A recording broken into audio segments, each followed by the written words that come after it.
Pozdravljeni v 103. oddaji podcasta BIM Pogovori. Z vami sva Robert in Matevž. Pozdravljen, Robi. Pozdravljen, Matevž. No in danes lahko pozdravljava kot gosta Aleša Korbarja iz podjetja Dalux. Pozdravljen, Aleš. Pozdravljen, Robi, Matevž, živijo. No, z Alešem so se v bistvu, ne vem, če so se prej sploh že spoznala ali pa srečala, pogovarjala, ampak zanimivo srečala so se na preteklem BIM Worldu v Münchnu, kjer sva imela predvsej tako dobro diskusijo okoli tega, čemu nekako v BIM sferi rečemo CDE ali pa lepše po slovensko skupnemu podatkovnemu okolju.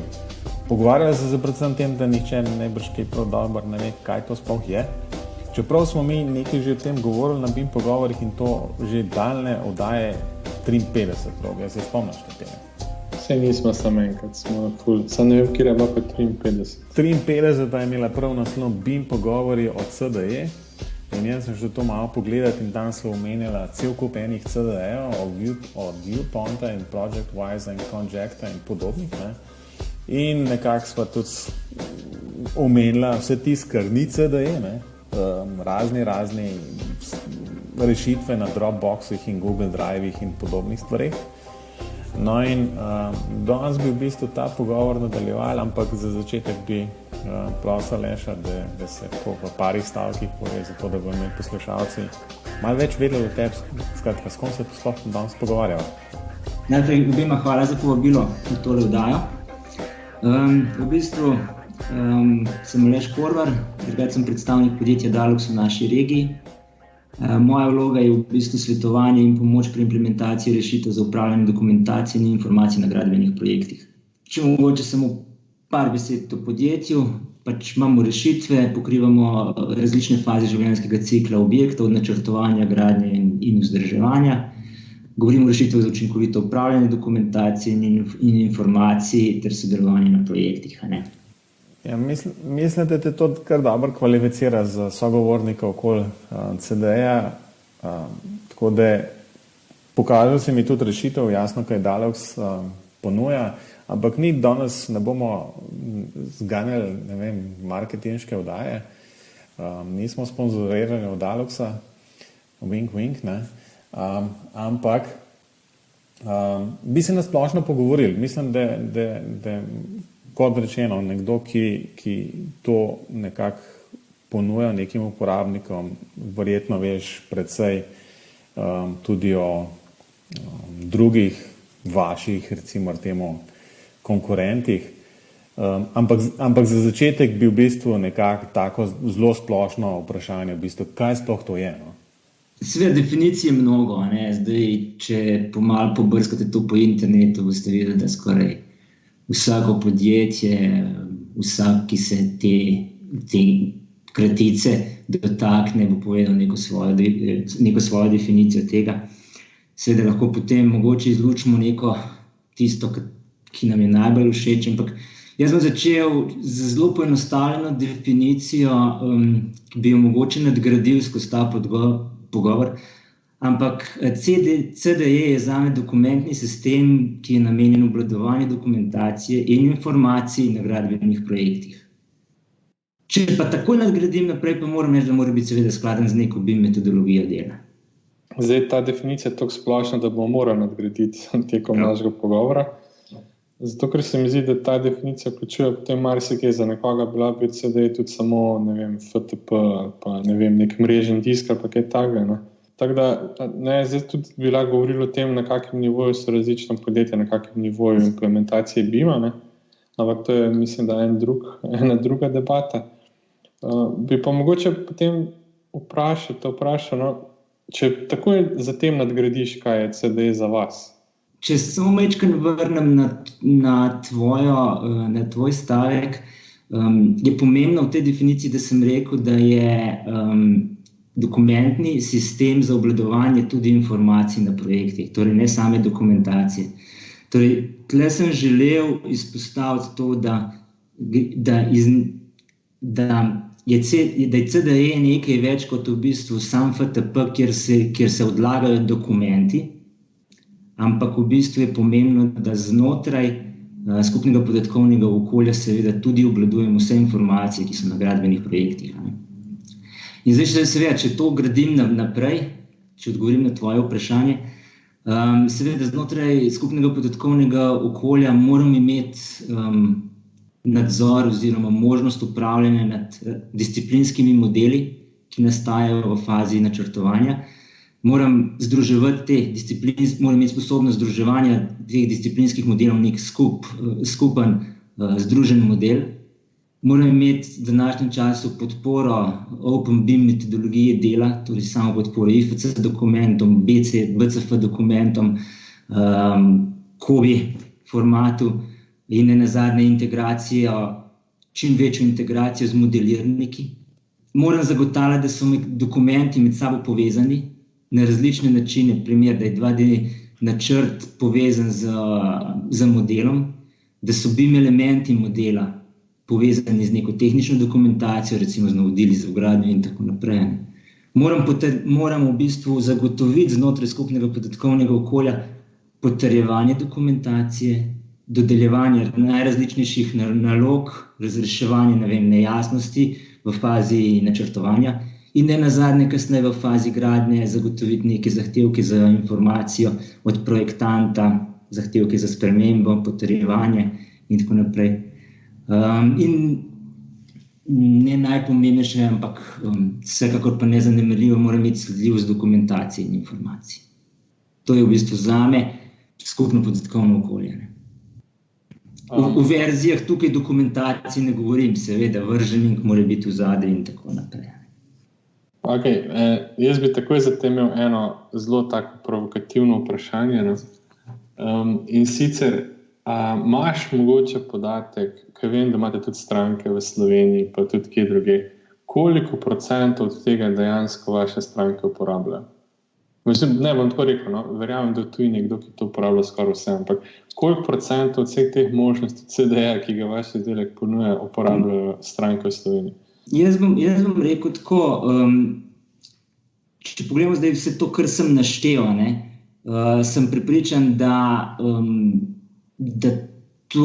tukaj smo v tem trenutku pod 50%. Ampak morate povedati, da posamezne izmed teh stvari pa najrazličnejše rešitve na trgu seveda omogočajo in stranke na projektih uporabljajo posamezne izmed teh funkcionalnosti, seveda. Ja, v bistvu, Robi, se čisto strinjam s tvojim vprašanjem. Jaz sem tudi ravno o tem razmišljal, zaradi tega, ker je bil ta spisek mi je bil kar precej dolg in me je takoj spomnil na cel kup možnosti v Wordu. Pa vsi rečemo, da je, ne vem, če ga poznaš 20%, se je že kar dobro.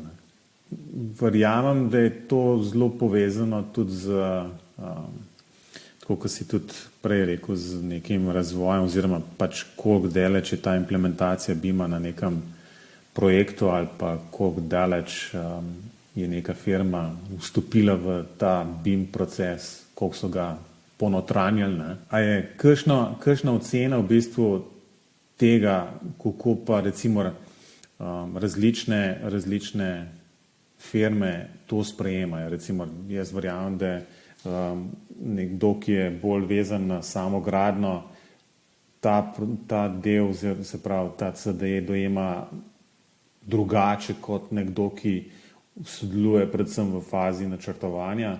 Kako imaš kakšne podatke, kako je uporabo CDE-ov v tem smislu?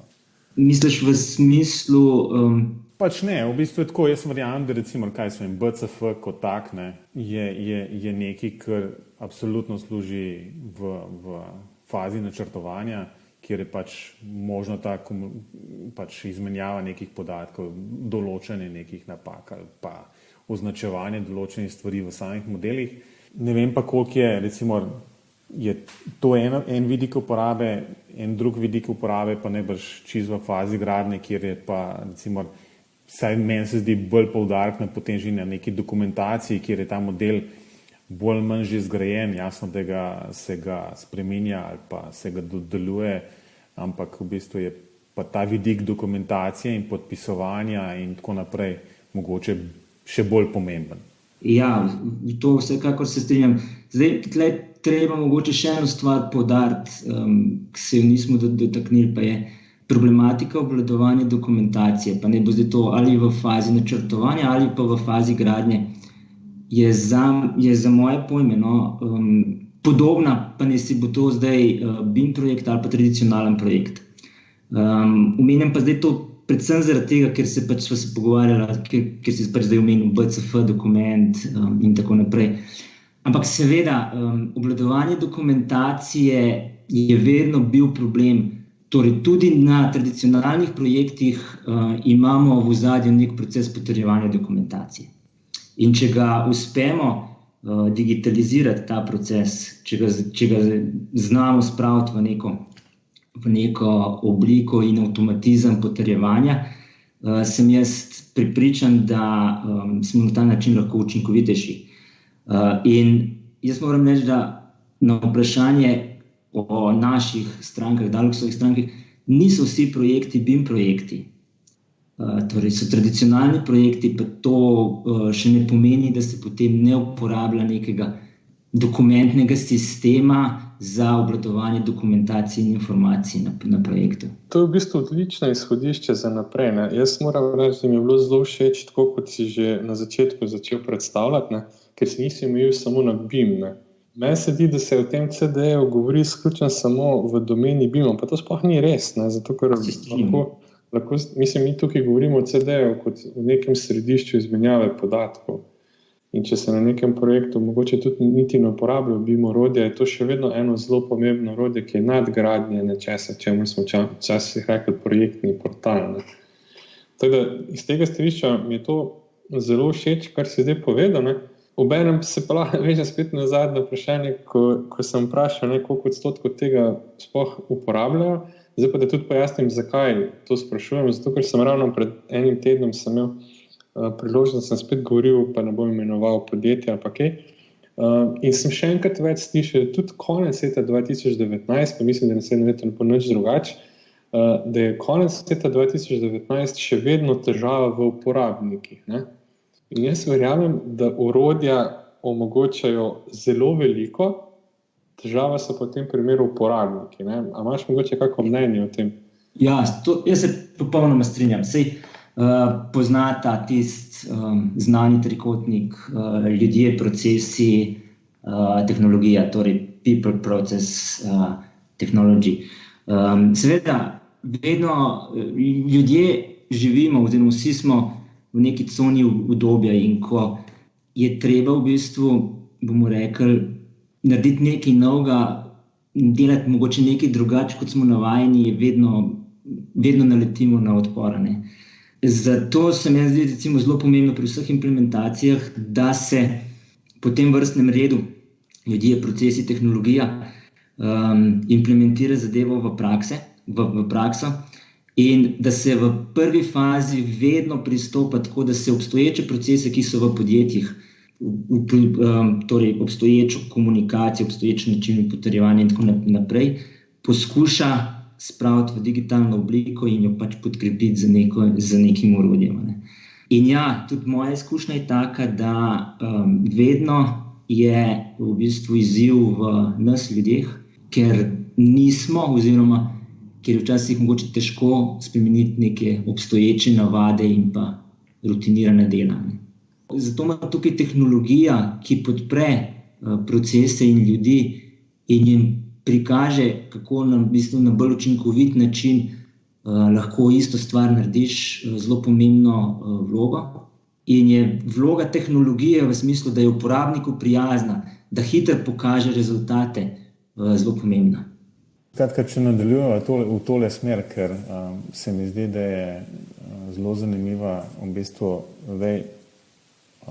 to načeloma sicer strinjam, ne? Je pa najbrž tudi res, da te procesi, ki so obstoječi, pa naj bi se jih samo digitalizirali, tudi niso najbrž na koncu optimalni. Ne? Zdaj najbrž je treba najti neko pametno ravnovesje med tem, da se samo klasični procese digitalizira, pa med tem, da pač neka nova tehnologija, ki dejansko spremeni tudi sam proces, obstaja in je treba pač izkoristiti. Se strinjam.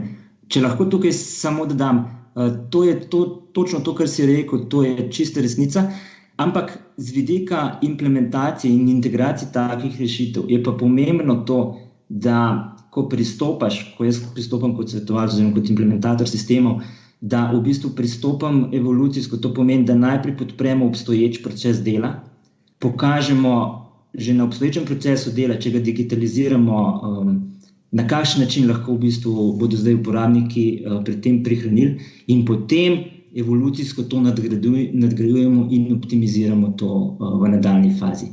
Ker če pristopiš v podjetjih z tem, da boš zdaj postavil na glavo njihove obstoječe procese, ki so v bistvu delovali pri njih, bom rekel, 5-10 let, boš sigurno v bistvu naletel na odpor se strani uporabnikov. Da mi gre mačka na smeh, ampak ne zaradi tega, kar si rekel, ampak zaradi tega, ker sem pomislil, da najbrž te procesi niso delovali že 20 let, ne? Ampak zdaj samo določeni, ki so imeli prej moč, enostavno z novimi procesi v bistvu te moči več nimajo ali pa kaj podobnega, no? Ampak to je že druga zgodba.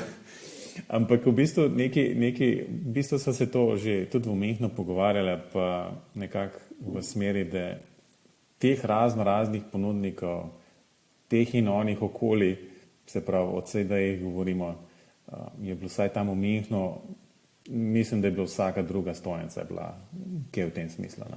Od Oracleov do Conjectov, do v bistvu koncev vas, pa do vseh ostalih, ki jih pač ne bomo zdaj niti omenjali. Da mi sam povej, v bistvu, a je dejansko trga dovolj za to, ali je v bistvu trg pač teh skupnih podatkovnih okolij še toliko mlad, da v bistvu da bo trajalo še nekaj časa, da bodo recimo se skristalizirali neke konkretne smernice in rekli, v redu, za takšne projekte bomo mi pa Oracle uporabljali, za neke druge bomo pa za nekaj drugega. Kako ti to vidiš? No? Ja, jaz se strinjam s tabo popolnoma, trg je nasičen tega, tako da teh rešitev je ogromno, ampak v naslednji fazi bi pa rekel, da na trgu dobrih rešitev, ki bi omogočali v bistvu hitro implementacijo, hitro vidne učinke, ne nazadnje, pa ni veliko. Tako da v bistvu imamo na eni strani poplavo najrazličnejših rešitev, na drugi strani pa smo pa ponudniki, ki imamo izredno odlične rešitve in mislim, da bodo take rešitve v prihodnje preživele in pač narekovale smernice na tem področju. A se lahko zdaj vrnem malo na vaše rešitve, čistko? Lahko. In veš, kaj me zanima? Prej si omenil, kaj vse omogočajo, pa podpirajo, pa tak naprej, in je bilo tudi dosti govora o BCF-ju, pa Kobijo, pa ne vem kaj vse, ne? In to v bistvu vsi poudarjajo, da to podpirajo, da je to možno uporabljati, tak naprej. Ampak, če pa zdaj pogledamo celo sliko, ne? A je, vse mislim, vem odgovor, vem, da ga ni, no, ampak ni pa nekega standarda ali pa nekega izmenjevalnega formata, kako bi lahko prehajal med temi okolji, ne? Se pravi, če bi nekdo izbral vašega, pa bi potem čez 5 let izbral enega druga, pa tak naprej, ne? Kakšne imate pa rešitve za to, da se stvari arhivirajo po koncu projekta? Ali sploh razmišljate o tem, ali koliko je kaj s tem prvo? Ja. Jaz bom kar povedal recimo tukaj, kako mi te stvari rešujemo oziroma kaj se da v bistvu z našimi rešitvami po končanem projektu v bistvu narediti. Zdaj, z strogega vidika same dokumentacije v sistemu mi omogočamo lahko na dnevni bazi ali pa po končanem projektu, da se vsa dokumentacija shrani na neke lokalne računalnike oziroma na neke lokalne serverje. Vse informacije oziroma vse naloge, vse neki zahtevki za informacije se arhivirajo lahko v obliki PDF dokumentacije kot neki reporti in se ne nazadnje na klik oziroma na 3 klikih imate celotno korespondenco nalog shranjeno na vaših lokalnih mašinah. Ne. Tretja stvar po končanem projektu, ki je možna in ki je pomembna, je, da lahko stranka se odloči za tako imenovano read-only kopijo, kar pomeni, da projekt ostane živ, na voljo samo kot za pregledovanje, ni pa seveda možno več ga uporabljati za sodelovanje na projektu, dodajanje novih dokumentov, nekih novih komunikacijskih flow in tako naprej.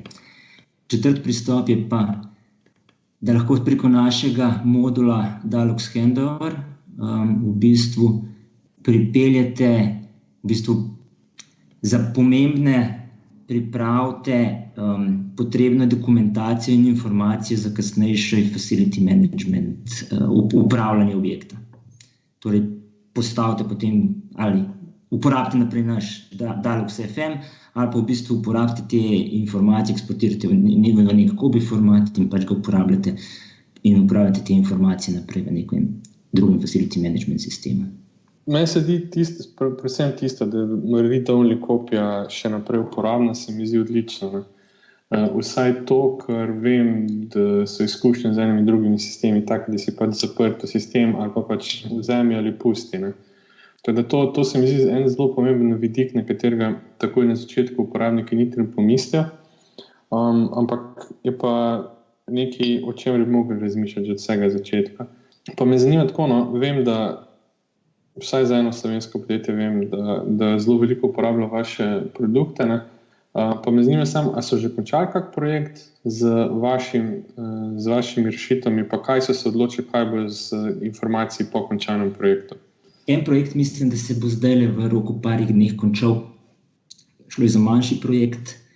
Moram še celo tako, da ni bil, mislim, da ni bil BIM projekt, da je bil tradicionalen projekt, kjer so uporabljali naše rešitve. In pač oni so se odločili, da na tem manjšem projektu bodo poskrbeli za lasten arhiv.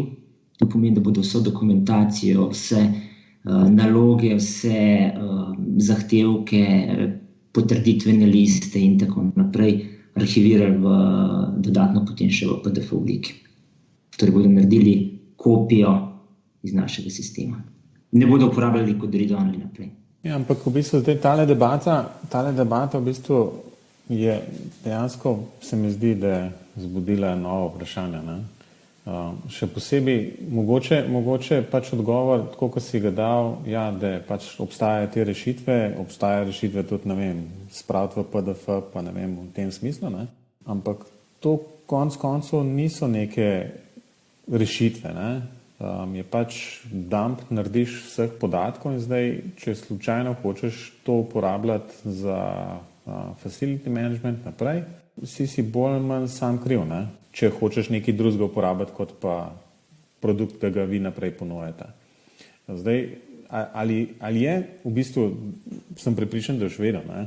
A obstaja dejansko neko format, ki bi potem pač dejansko to dokumentacijo, ne vem, znal zapakirati na ta način, da lahko nek drug tak sistem to nekako pogoltne in v bistvu sprocesira, da bi se izognili temu podvajanju vnosov podatkov. Čist v celoti seveda, tukaj, kar jaz poznam situacije na trgu, tukaj obstaja luknja. Tukaj treba reči, da tukaj potem po končani gradnji obstaja določena luknja, kako v bistvu to spraviti v facility management. Seveda, zdaj, če stranka ostane pri istem ponudniku, recimo, če ostane pri nam, potem to ni problema, ker mi to v bistvu spravimo lahko na klik v FM. Ampak, kar je meni mogoče tukaj pomembno, tega vsekakor pa ne smemo pozabiti, da po končani gradnji je potrebno v FM spraviti as-built model, torej aktualiziran model z tistimi informacijami, ki so za FM potem naprej pomembne. To pomeni, nikakor ne smemo v bistvu vleči celotne dokumentacije, celotne korespondence, ki je nastajala v fazi načrtovanja gradnje, zaradi tega, ker tukaj moramo funkcionirati po sistemu manj je več. In se veste, če imamo mi preveč dokumentacije, ki v bistvu niti ni pomembna več v fazi vzdrževanja, v bistvu je to neustrezno. Zato imamo mi en poseben modul, kot sem ga omenil, Dialogs Handover, ampak to je čisto svoja tematika in tukaj lahko v nekem kasnejšem obdobju naredimo tudi kakšno debato o tej temi, kako v bistvu ta zadeva poteka, ampak vedno se prenašajo dokumentacije, informacije in pa nenazadnje aktualiziran model v FM. In vsekakor ne vse. Ne vem, da se strinja ta... Ne, mislim, meni je že všeč, da se o tem razmišlja. No. Zdaj, izkušnje bojo pokazale, kaj se uporablja, pa kaj ne, in najboljše so tiste izkušnje, ki so iz največjih projektov, ki pa trajajo tudi najdlje in verjetno še jih pri nas niti ni toliko. No. Ampak bi pa mogoče začel tam na začetku. Kaj so pa tiste feature, no, kako se reče, možnosti, kako se reče feature slovensko? Funkcionalnosti mogoče, no.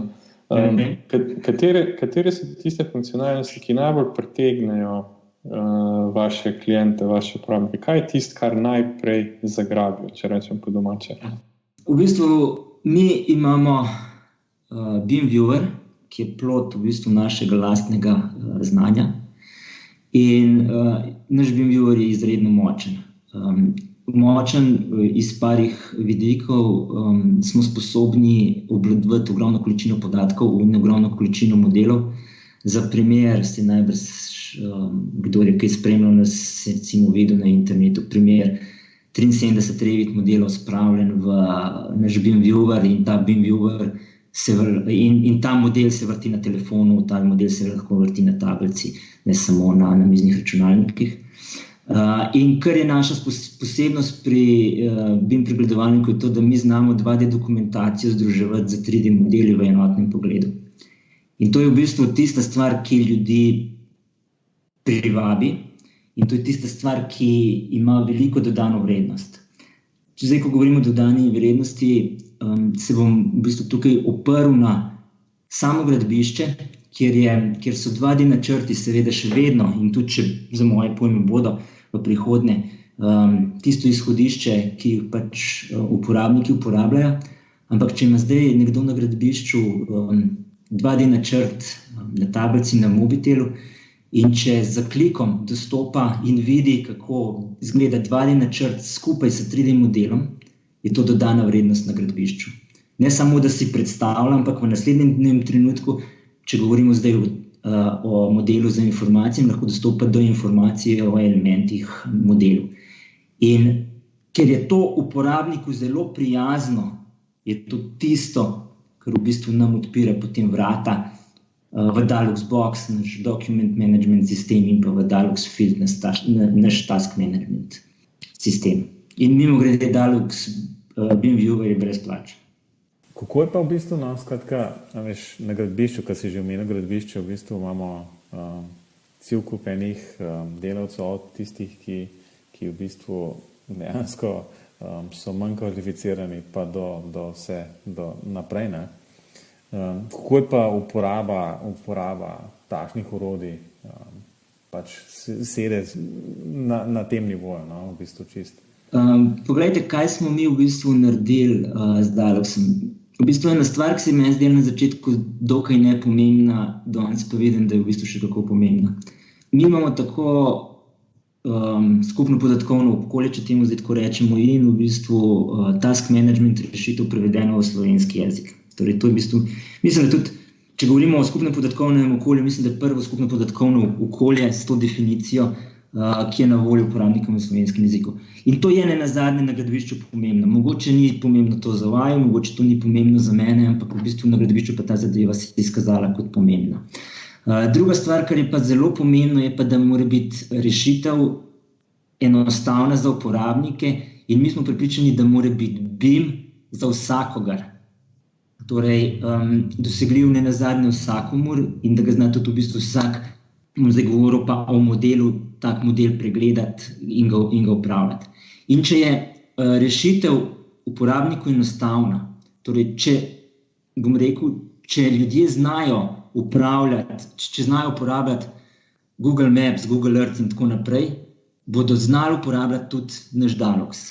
In pri nam je z vidika razvoja zelo pomembno, da je v bistvu uporabniška izkušnja odlična in da je v bistvu produkt enostaven za uporabo.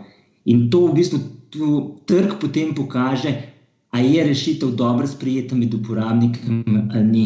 Ampak jaz tukaj lahko to podkrepim ne samo s tem, da smo z našimi rešitvami prisotni več kot 100 državah in tako naprej, ampak recimo na projektu, jaz imam tukaj v bistvu sicer tudi ene številke in lahko govorim o teh številkah z dovoljenjem naročnika. Naš naročnik Kolektor je na prvem projektu, ki ga je kjer je bil v bistvu Dalox implementiran, trenutno je na tem projektu 79 uporabnikov, kar pomeni, da je zadeva močno zaživela. Med uporabniki so tako projektanti, investitor, nadzor, podizvajalci, varnostni inženirji in tako naprej. Mi imamo v bistvu na projektu, ima Kolektor povprečno 65 logov na dan v naš sistem. Na projektu trenutno več kot 1800 dokumentov in od avgusta imajo, to so podatki zdaj od prejšnjega tedna, in od avgusta imajo 418 nalog oziroma taskov oziroma nekih zahtevkov skreirani na portal in zadeva živi, vsi uporabljajo. In meni je v veselje, da recimo lahko danes rečem, da je 80 uporabnikov na projektu in da je v bistvu tak visok rating logov v našem sistemu. To meni dokazuje, da je rešitev ustrezna za nagradbišče za vse. Jaz bi mogoče tukaj uvedel eno drugo metriko, s katero bi presojal uspešnost enkakoli ali pa neuspešnost, in to bi bila, koliko manj mailov se izmenja. Ampak tega informacije pa verjetno nimaš. Ja, nimam pa mogoče eno drugo informacijo. Mi v bistvu v našem sistemu vse naloge, torej če zdaj vodja gradbišča zahteva nek zahtevek za informacijo, ne vem, kaj mora vgraditi in tako naprej, gre to vse preko našega sistema. To pomeni, da on zgenerira nalogo, ki jo dodeli recimo najprej projektantu, projektant potem odreagira, če v bistvu projektant potrebuje še potrditev nadzora, se to prepošlje nadzoru in tako naprej. In ta workflow poteka popolnoma brez elektronske pošte. V sistemu je sicer nastavljeno tako, da ti lahko obvestila, kdaj se nekaj pričakuje od tebe, dobiš tudi na elektronski naslov.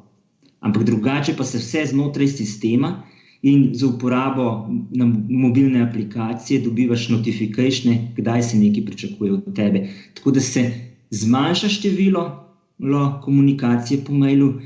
Ta trenutek seveda pa nimam informacije generalno, koliko so pa zaradi tega manj elektronskih sporočil poslali. Ampak pri implementaciji je vedno tako, da poudarjamo vsem deležnikom, da vsa komunikacija mora iti preko portala. S tem zagotavljamo lahko sledljivost. Torej, komunikacija preko mailov, pomembna komunikacija preko mailov ne sme več iti. Ali izmenjava dokumentacije, recimo, sploh. Ja, to si dobro zdaj povedal, ker moje vprašanje je bilo v bistvu predvsem tudi v tem smeri. Ok, to se vsi strinjamo, to mora reči čez ta portal, če želimo, da neko tako skupno podatkovno okolje živi, potem je pač to na koncu edini vir, na katerega se lahko zaneseš in skozi katerega mora vsa ta komunikacija jeti. In pomembno je bilo tukaj, prav na tem projektu je bil primer, ko je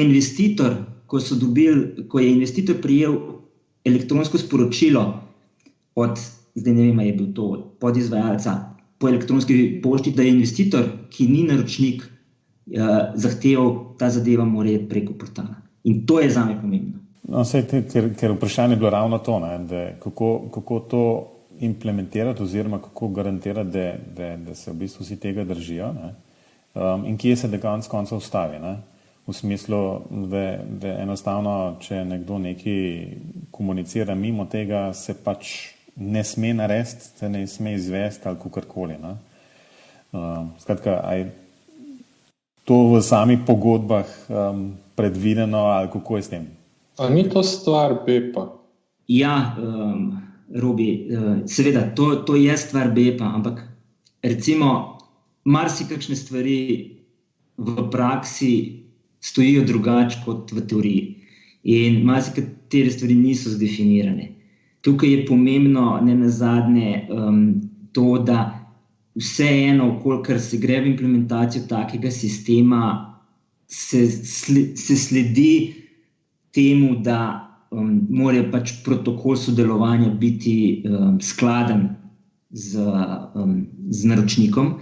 In seveda v začetni fazi je seveda potrebno včasih tudi kakšnega uporabnika opozoriti, poglejte, mi za to uporabljamo portal, mora iti vsa komunikacija preko Daluxa. In samo na ta način lahko dosežete to higieno na projektu, da bo v bistvu vsa dokumentacija tam.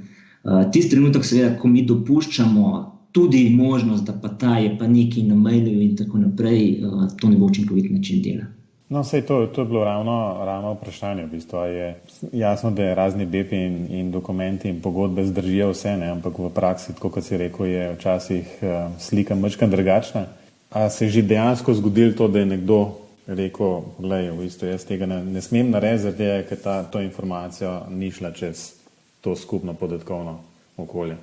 Ta izkušnja oziroma ta feedback, ki sem ga jaz dobil od stranke, je bilo, da je v bistvu investitor zavrnil oziroma je investitor, ko je prijel zadevo po elektronski pošti, usmeril zadevo tako, da mora iti zadeva preko portala. Dejansko na koncu je še zmeraj nek človeški faktor, ki se na koncu tega dogovorjenega se treba držati in prej, ko se vsi deležniki navadijo tega, hitreje bo zadeva zaživela. Ja. Če se spomnite, sem par minut nazaj govoril o tem, da je še vedno vse odvisno od uporabnikov. Ja, saj na koncu smo vsi ljudje, ne? Tako. Začne se z ljudmi, na koncu pa v bistvu pač podprti s procesi in tehnologijami, ne? Tako. Zdaj sem pa pozabil, kaj sem hotel vprašati. Spomni se.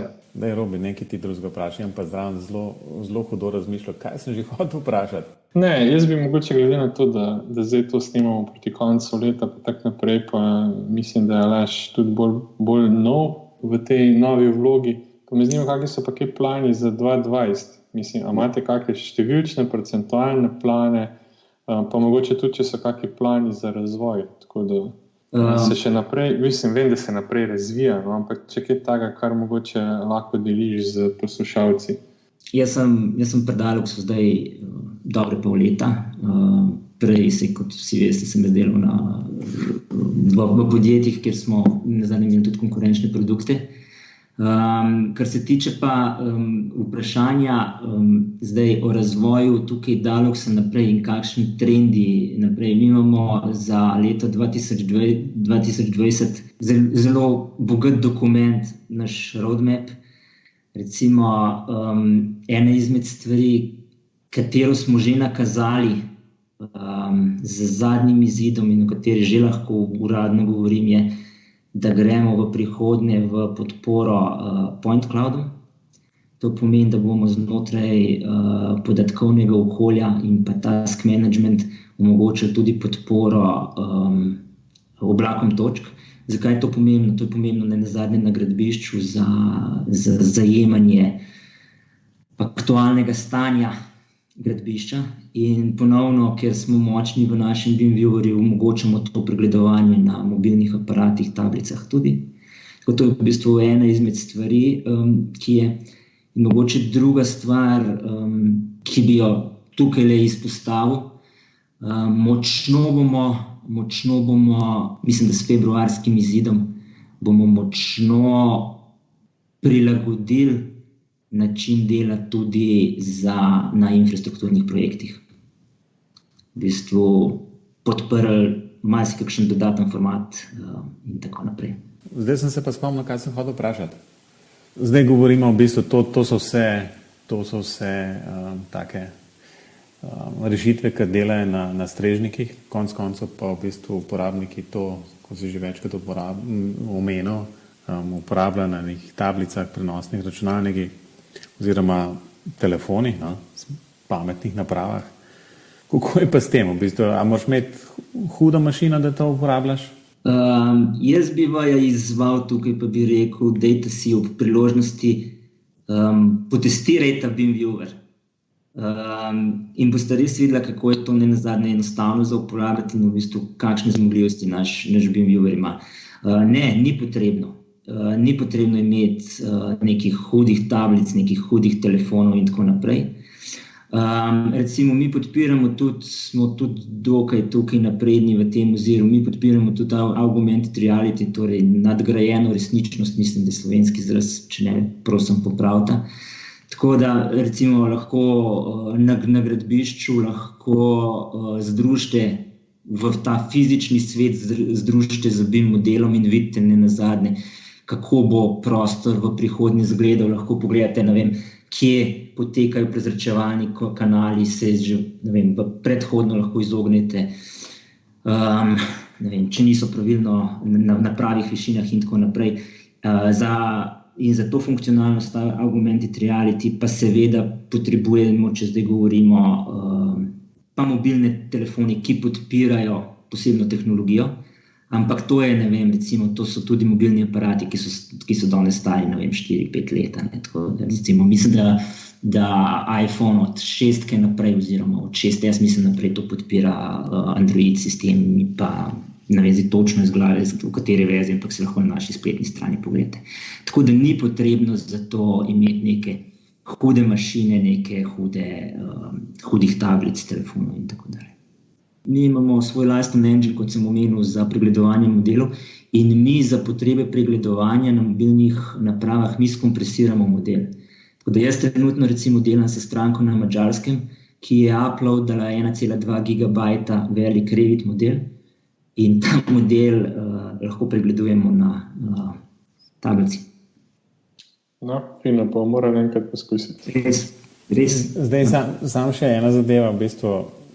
Zdaj ne vem, koliko si pri koliko velikih projektih si sodeloval, ampak v bistvu čistko na splošno me zanima. Zdaj si omenil sicer Revit model, koliko je velik, ampak koliko je pa na koncu, ko se je nek tak mučken večji projekt zaključi, koliko je teh podatkov? Jaz te informacije nimam. Tudi za nas nenazadnje, koliko podatkov je v bistvu, količina podatkov nas nenazadnje niti ne zanima. Ne, to je bilo bolj v bistvu v smislu, ok, zdaj bi pa mi tole shranili, ne? In sami skrbeli za arhiv in tako naprej. Se pravim, da je to samo informativno, kaj to sploh predstavlja. Ne? Žal jaz te informacije nimam, čeprav pa tukaj je mogoče pravi naslov, da v bistvu bi bil pravi odgovor od naših naročnikov, ki pa vejo, se veste, lahko ima projekt 100 giga ali pa jih manj nazadnje manj ali več. Ne? Tako da nimam odgovora tukaj. Ja, ne, če mislim, da smo izčrpali za danes vprašanje. Jaz bi bil pač zelo zainteresiran, da bi se spet dobili takrat, ko bo spet te prve izkušnje, pa da vidimo še malo bolj, zakaj se odločajo naročniki po končanih projektih, pa tak naprej, pa kako so se izkazali ti CDE po neki zaključeni življenjski dobi, kot bi temu rekel. Ja, mislim, da je predvsem treba dobiti sogovornika, ki mi je sodeloval na nekem takem projektu, ali pa bil, ne vem, investitor, kjer se je takošno podatkovno, pa ali to dalo, ali karkoli drugega, da se je to res uporabljalo in da je to nek tak reprezentativen, majčken, srednje velik projekt. No? Pa da slišimo pač izkušnje samih uporabnikov. Zdaj smo slišali v bistvu nekako, kako ponudniki takšnih rešitev vidijo so zadevo. Nekaj ali si povedal tudi o informacijah strani samih uporabnikov, ampak jaz verjamem, da je še cel kup enih zgodb, ki jih te uporabniki vejo in jaz upam, da bojo v enem določenem momentu bili pripravljeni te stvari tudi deliti z nama in jasno s poslušalci podcasta BIM Pogovori. Podaleč, preden končamo, jaz bi te prosil, da sam poveš, kje te lahko poslušalci kontaktirajo za dodatne informacije. Poglejte, za dodatne informacije sem dosegljiv na elektronskem naslovu ak.davux.com. lahko greste na našo spletno stran dalux.com, tam izberete lahko slovenski jezik in spodaj imate tudi telefonske številke. Tako da stacioniran sem tukaj v Ljubljani, tako da se veselim kakršnih koli vprašanj, pogovorov na to temo. Če želite zadeve potestirati, z veseljem omogočim. Ja, no, jaz bi sam dodal še nekaj in kontakte, da jaz si želim tudi, da bi se kakšni uporabniki oglasi, ki imajo izkušnje z več, da bi mogoče iz prve roke povedali, kaj so prednosti pa slabosti, kjer ima.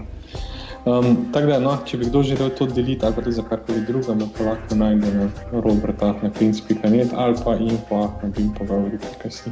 Jaz bi pa vsem se na tem mestu predvsem Aleš tebi zahvalil, da si vzel čas. Tole slabo urco pogovorov, predvsem pa tudi lahko zaželimo vsi skupaj poslušalcem, zato ker bo tale oddaja 24. Pred temi novoletnimi prazniki šla, tako da vesele praznike, uspešno novo leto in tako naprej. In se bomo s BIM pogovori vrnili po novem letu. Ena čisto posebna oddaja, ker še ne s Robijo mi sva sprobala, pa je moral še posneti. Hvala vam za pogovor. Aleš in Robi, adija.